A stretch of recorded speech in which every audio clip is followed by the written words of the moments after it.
Hey, what's up everybody? Lawler here with more Rocket League news. Today is going to be North American Power Rankings for week number 4. But before we jump into that, as always, if you guys enjoy the content, make sure you guys give it a thumbs up, as well as making sure to hit subscribe and turning on notifications so you don't miss out on any of the videos. Also, if you'd like to support me directly, easiest thing to do so, all social medias you can find on the channel can be found in the description down below. Make sure you guys go give those a like and follow as well.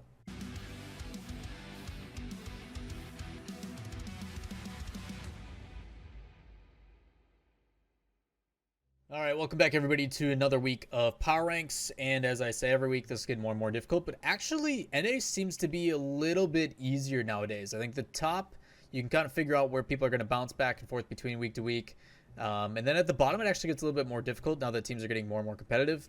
But yeah, middle of the pack seems to be the most difficult for North America, but ultimately pretty straightforward. So with that said, we're going to kick these out right away. Number 10 is going to be the one and only Sonics. Taking a pretty big hit. Number 7 last week, dropping all the way down to 10. And this one is more so not because of them in particular. They're still performing pretty decently, I would say. You're talking in the regionals. I think the regionals. Yeah, in the regionals, they do end up going and getting in 8th place, or tied for 8th, 5th through 8th. They end up losing against Space Station, who ended up going on and winning the whole thing.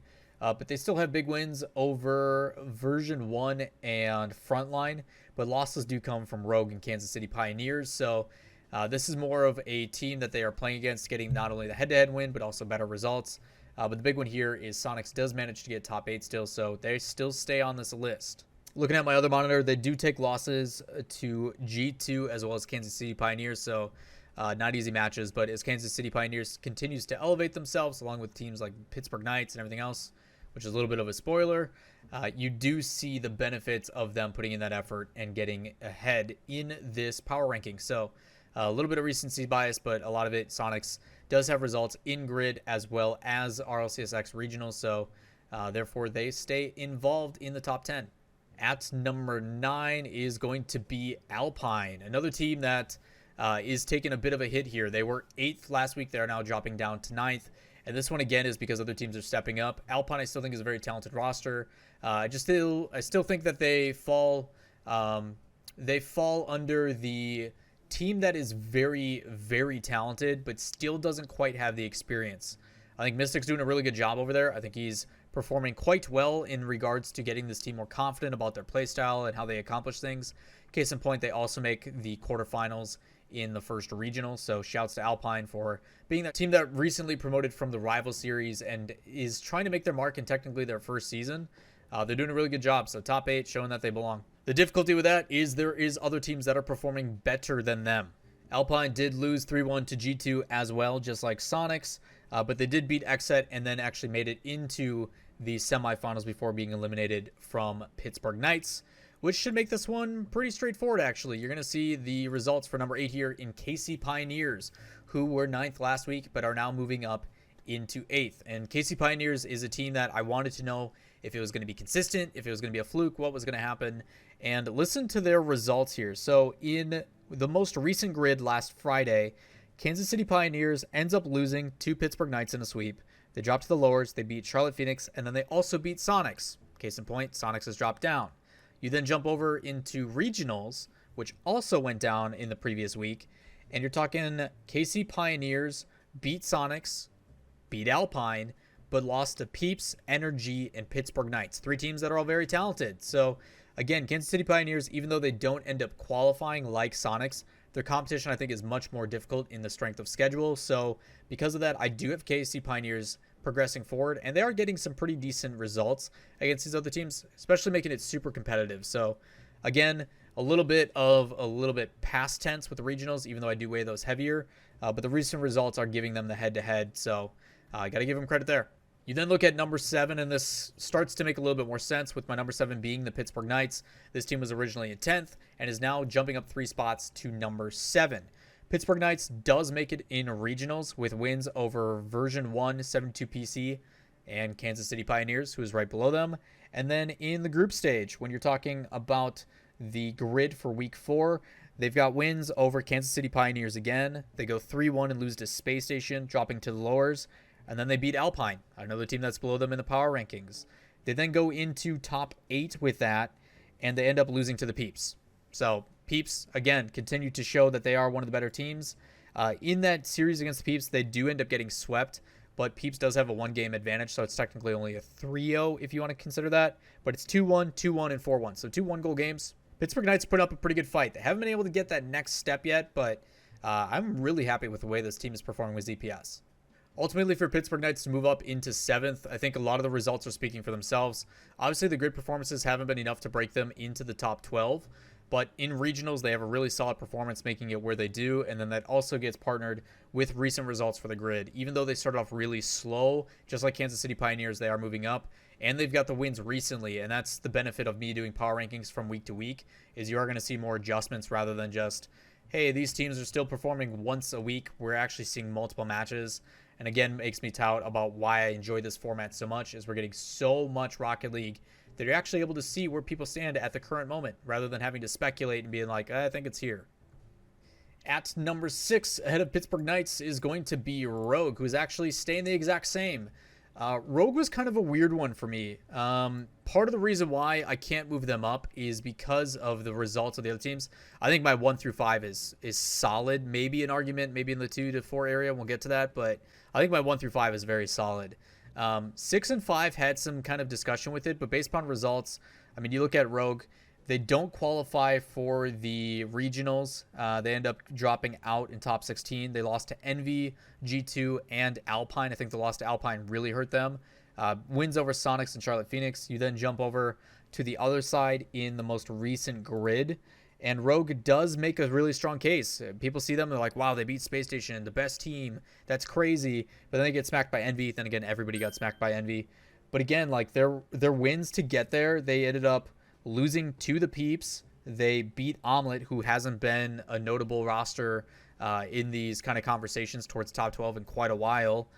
They beat E United, which again, I think is a team that has kind of missed their stride a little bit lately, even though they're still pretty competitive. But they look pretty convincing over some of these rosters. But then when against the big dogs, Reddles has talked about how Rogue has a really good playstyle against them. So why is it that Rogue can beat a team like Space Station that's been dominating against everybody, but when they go against a team like Envy or somebody else, they seem to falter? So Rogue seems to be a very hit miss. I think they're a super talented roster. A lot of it, I think, is actually reliant on Kronovi and his ability to sustain and support for the team. But Rogue, to me, seems to be either one or the other, which I think gives them a good middle of the area. The other teams have beaten them recently, but Rogue can either be one of the best, or they can be a team that you just expect more from. So Rogue, I think, is a good right in the middle. The reason why I give them 6 is because for number 5, I have the Peeps. And the Peeps, like I just said, they just beat them. Results-wise, Peeps qualify 3-1 in regionals with wins over Kansas City Pioneers, Sonics, and Frontline. The only team they lost to was Envy, which Envy, again, only dropped like 2 or 3 games the entire weekend. I think they went like 17-2 or 17-3. I'd have to double check, but Peeps ends up going 3-1 in regionals with wins over Jamal Jabari, Kansas City Pioneers, and Frontline. Their loss does come to Envy, who obviously, as you guys just saw, have been playing extremely well, especially in the grid. And then you jump over to the grid, and the Peeps still perform. They get to semifinals with wins over Pittsburgh Knights, who I have below them, still rated pretty well. They've also got wins over Plot Twist and Rogue. So, again, Peeps just beat Rogue in the head-to-head. They've been performing better in regionals. So it's kind of hard to disagree with it. Peeps could even be possibly a little bit higher, but then you look at the other teams that they're up against and more consistent results for some of the other ones. But Peeps, another semifinal appearance, which is huge. They do end up dropping to G2 4-2, though. At number 4 is going to be G2, staying the exact same. Same with Peeps, same with Rogue. G2 is a team that I wanted to move up, but I had some complications with it due to performances of others. Even though G2 does perform well and gets into the grand final for the grid, when it comes to regionals, they do end up falling short. They end up losing to the Peeps in the quarterfinals, while the teams ahead of them, teams like Space Station, Energy, and Envy, all continue to be in the semifinals almost every single time, and it shows in all the results. Even though G2 does really well in one of the grids and gets a win a couple weeks back, when it comes to regionals, I'm going to try to always weigh regionals a little bit heavier, because that's where the pros put the most emphasis on. So it does have more weight. It gives you a better chance into making it into Worlds and the majors. So the regionals is going to get that weight. Unfortunately for G2, they stay the same, which I don't think is a bad thing. Being considered top 4 is enough to make LAN in the past. But until they get more consistent in the semifinals and making it in the grand finals, which, again, I understand they just made the grand finals in the grid. Regionals is going to hold that weight, and the other teams that found themselves in those circumstances are the ones you're going to see in my top 3. At number 3 is going to be Energy. They're actually dropping a spot here, and I think you guys are understanding of why. Energy was 2 last week, now down to 3. You're talking of regionals, they end up taking 2nd place, which is a really big deal. But the difficulty for me is that they end up only going to the playoffs in the semifinals. They don't even make that. They end up only going into quarterfinals for the grid. In the most recent event, they end up dropping to G2. Envy finds themselves in a really good position, not only winning week 4 of the grid, but also find themselves in the semifinals in the regional. So again, for Energy, it's not the fact that they are bad. This one comes down to a little bit of a gut call where Energy seems to be hit and miss sometimes. Sometimes they perform extremely well, and Envy consistently has always been top 3. They have the performances in the grid. They also have the performances in regionals. It's very hard to argue with how Envy has been performing. They're consistent across the board and have better results, I think, more recently, which is why I give them the nod. I do think there could definitely be arguments in Energy, but my concerns about Envy were always, were they going to be able to recreate it? Could they do it again? And I'm in reference to the Brawl 10K where they ended up beating Energy in the offseason, was like, are we going to get another Envy that shows up and performs that they can do the whole thing? Or was it just a fluke? Was them winning just the one-time thing for Turbo? And it proves to be that they are a consistent team. I've said they looked flat at the beginning, but ever since, they've been super competitive and look like a really solid team. The reason why I wanted the rivalry between them and Rogue for the longest time is because I do think there is some similarities between Kronovi and Turbo in the sense of like their position. And then you have Turn Turo and First Killer going up against Atomic and Mist. And it's like I could see this rivalry developing. But quite honestly, it's become Energy and Envy, and I absolutely love it. Energy and Envy, again, just battling back and forth the entire time. This has been super consistent. They've come up against each other like 5 or 6 times now. It's been absolutely crazy. But again, Envy has the current head-to-head. They've got the current win. And even though I say I want to hold regionals a little bit heavier, this is more of a gut call with finally moving Envy up and rewarding them for their consistency. So right now, Energy is 3, and obviously I kind of give it away. Envy is going to be number 2. They are moving up 1 spot, and I kind of just reiterated that whole thing, so this is going to be kept short. But Envy's consistency, man, I think it's really hard to argue with the results. You can see, obviously, the point totals here, where Energy, obviously, in regionals did end up going against Space Station. But even though they won, and I guess this is where it's really tough, because I look at the results and everything, and Envy has been more consistent barely than Energy. And even though Energy won in the more high-profile match, and this kind of makes me a hypocrite in a sense, where Energy ended up 4-0ing Envy. Envy then comes back immediately, wins the grid, which doesn't have as much weight. So, like, I try to take that into circumstance. If I was to have Energy and Envy sit down and play an odd number of games, whether it be like 9 times or 11 times or whatever you want, a best of whatever, realistically speaking, I think I would give the series wins overall to Envy right now. I think Energy right now is still trying to develop into what they want to become. You're seeing a little bit of that in the previous for the grid, where Squishy's starting to demo more. He's not just defense. They're trying to figure out where he wants to fit in.